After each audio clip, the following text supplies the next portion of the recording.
তো আজকের ভিডিওটা কিন্তু খুবই ইম্পর্টেন্ট। তো আজকে আমরা জানবো যে এঁটেল মাটি কাকে বলে, এঁটেল মাটি কি, এঁটেল মাটি এর সংজ্ঞা দাও, এঁটেল মাটি বলতে কি বোঝায় বা এঁটেল মাটি বলতে কি বোঝাও। তো এঁটেল মাটি সম্পর্কে তোমাদের যত প্রশ্ন করবো এটার উত্তর লিখে বলতে পারবে বা এঁটেল মাটির বৈশিষ্ট্য। তো আমি এখানে 4 ভাবে লিখে নিয়েছি, এর বাহিরেও প্রশ্নটা করতে পারে যে এঁটেল মাটির একটা পরিচয় দাও, এঁটেল মাটির উদাহরণ দাও, এঁটেল মাটির একটা বাক্য লিখো, এঁটেল মাটিটা কি সেটা বুঝিয়ে লেখো বা এঁটেল মাটি এটা ব্যাখ্যা করো। ব্যাখ্যা চাইলে নিচে যতটা দেখাই দেবো ওই সম্পর্কে আরেকটু তোমাদের লিখে দিতে হবে ওই সম্পর্কে, তাহলে কিন্তু ব্যাখ্যা হয়ে যাবে। তো আজকে শুধু আমরা জানবো যে এঁটেল মাটি এটা সম্পর্কেই। তো এঁটেল মাটি সম্পর্কে তোমাদের যত প্রশ্নই করবো ওটার উত্তর তোমরা লিখে ফেলতে পারবে। তো আজকে আমাদের প্রশ্ন নাম্বার হচ্ছে 181 নম্বর প্রশ্ন।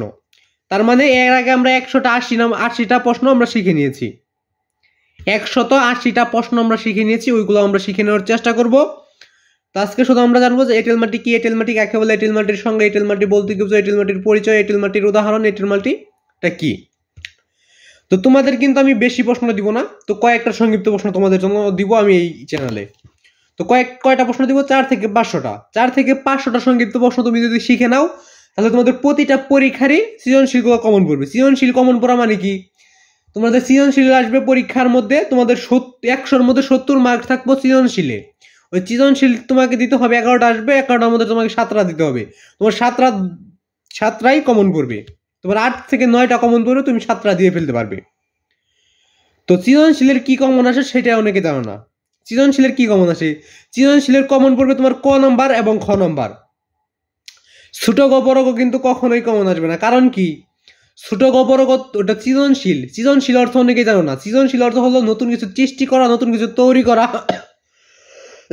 বা নতুন কিছু করা। সৃজনশীল মানেই বোঝায় যে নতুন কিছু করতে হবে বা নতুন কিছু করা, ওইটাকেই বোঝায় সৃজনশীল। সৃজনশীল মানে হলো নতুন কিছু তৈরি করা, উদ্ভাবন করা।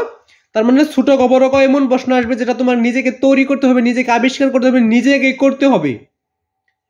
তো আজকে শুধু এঁটেল মাটি কি, এঁটেল মাটি কাকে বলে, এঁটেল মাটির সংজ্ঞা বলে দিব। তো আশা করি বুঝতে পারছো। সৃজনশীলে ক নাম্বার আসবে সংক্ষিপ্ত প্রশ্ন, ওটা তো তুমি 4 থেকে 5টা সংক্ষিপ্ত প্রশ্ন দেবো, ওইখান থেকে আসবে।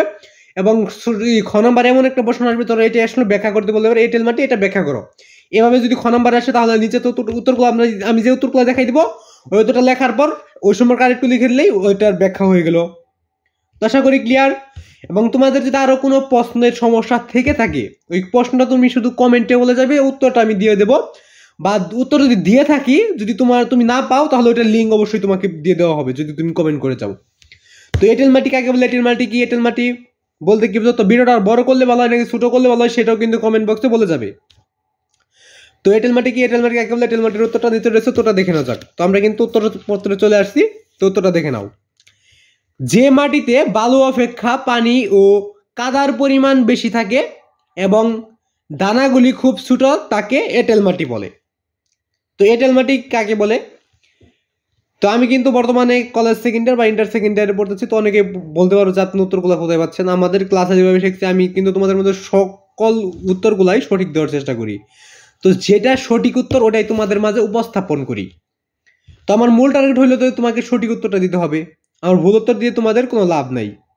তোমাদেরকে সঠিকটা দেওয়ার চেষ্টা করি। আমি যদি প্রশ্ন ভুলে যাই তাহলে আমি আমার ইউটিউব চ্যানেল থেকে আমি উত্তরগুলো দেখে নিই, যেহেতু আমি সঠিক উত্তরগুলো ইউটিউবে আপলোড করছি, তো আমি ওখান থেকে দেখে নেই। তো তোমরা নিঃসন্দেহে তোমরা উত্তরগুলো শিখে নিতে পারো এবং তোমার ফ্রেন্ডের কাছে শেয়ার করতে পারো ভিডিওটা। তো আজকে এখানে বিদায় নিচ্ছি। তো সকলের প্রতি আমার সালাম, আসসালামু আলাইকুম। তো উত্তরগুলো দেখানোর পরে তোমাদের সালাম দিলাম, তো সবাই জবাবটা দিয়ে যাবে।